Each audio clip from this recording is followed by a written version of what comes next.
बात करेंगे आज के विषय की। नवग्रह। पृथ्वी पर जन्म लेते ही किसी भी व्यक्ति का संबंध नवग्रहों से जुड़ जाता है। ग्रहों की शुभता जहां जीवन में सुख, समृद्धि और सौभाग्य का कारक बनती है, तो वहीं इसके अशुभ फल भी होते हैं। आदमी अर्श से फर्श पर आ जाता है। आदमी की चलती हुई गाड़ी अटक सी जाती है और उसे करियर, कारोबार और निजी जीवन में तमाम तरह की दिक्कतों का सामना करना पड़ सकता है।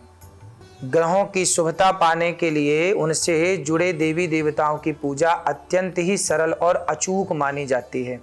यदि आप किसी ग्रह की महादशा से प्रभावित हुए हैं और आपको कई परेशानियों से गुजरना पड़ रहा है, देवों के देव महादेव की पूजा करें। भगवान शिव को रोज पूजा करना, भगवान शिव की रोज पूजा करना लाभदायक होता है। सभी नौ ग्रह जो होते हैं वह भगवान शिव के अधीन रहते हैं। यदि आप नियम के अनुसार भगवान शिव की जलाभिषेक, भगवान शिव को जल चढ़ाते हैं, अभिषेक करते हैं, आराधना करते हैं, पूजा पाठ आदि करते हैं, तो आपके बहुत सारे फायदे होंगे और सभी ग्रह शांत होंगे, जिसे ग्रह शांति कहते हैं। भगवान शिव के ही अंश से पूरे संसार के लोग शनिदेव से प्रभावित रहते हैं। शनिदेव भगवान शिव के ही शिष्य हैं।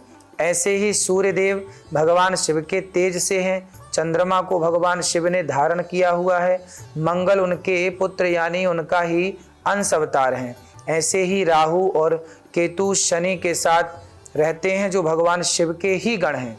यानी भगवान शिव की आराधना, पूजा अर्चना करने से नवग्रह की महादशा शांत हो जाती है।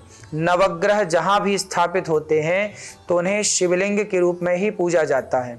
यदि किसी ग्रह की महादशा से प्रभावित हैं आप और आपको बहुत सारे कष्ट झेलने पड़ते हैं, तो आपके द्वारा भगवान शिव की पूजा करने से आपको निश्चित उसका लाभ प्राप्त होता है।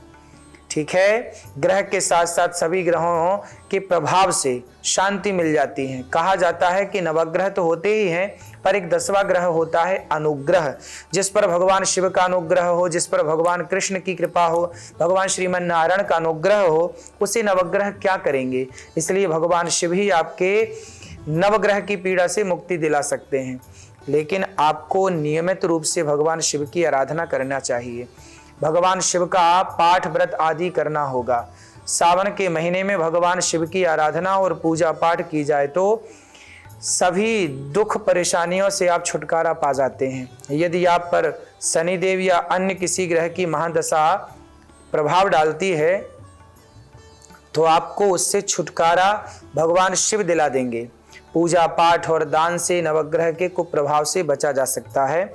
बात करेंगे आज के समाधान की।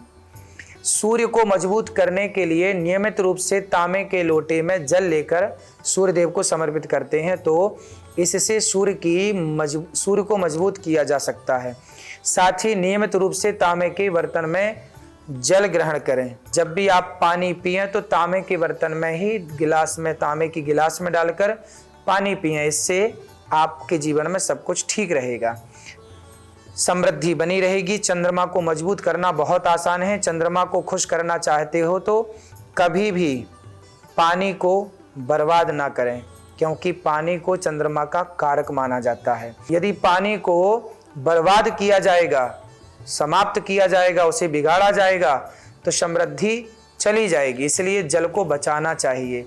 वॉशरूम में देखते हैं कुछ लोगों के यहाँ पानी टपकता रहता है, इससे लक्ष्मी जाती है, ये भी दोष है। आपके वॉशरूम में पानी नहीं टपकते रहना चाहिए, किसी भी नल से पानी नहीं गिरते रहना चाहिए, इससे लक्ष्मी का ह्रास होता है।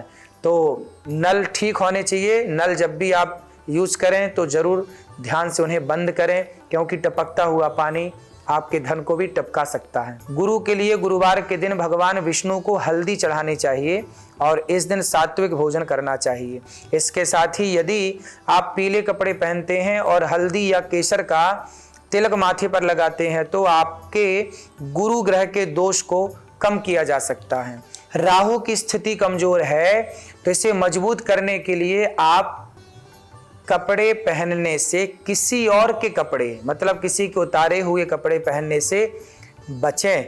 और यदि संभव हो तो काले कुत्ते को शनिवार के दिन रोटी अवश्य खिलाएं। केतु की स्थिति मजबूत करना चाहते हैं तो आपको नियमित रूप से गणपति जी की पूजा करनी चाहिए और अपने आसपास साफ सफाई जरूर रखना चाहिए। इससे केतु मजबूत किया जा सकता है, केतु को मजबूती मिलेगी। बुध की स्थिति कमजोर है तो आप बुधवार के दिन हरे कपड़े पहने और जानवरों को हरा चारा खिलाएं। इस उपाय से कुंडली में बुध को मजबूत किया जा सकता है। मंगल की स्थिति कमजोर होने की वजह से आपको विवाह में देरी जैसी समस्याएं यदि हैं तो मंगल ग्रह को मजबूत करने के लिए आप नियमित रूप से हनुमान चालीसा का पाठ करें और बंदरों को चने खिलाएं।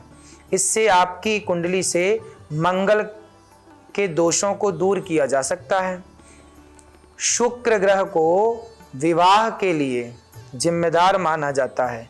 यदि किसी व्यक्ति की कुंडली में शुक्र कमजोर है तो जीवन साथी के साथ लड़ाई झगड़े होते रहते हैं।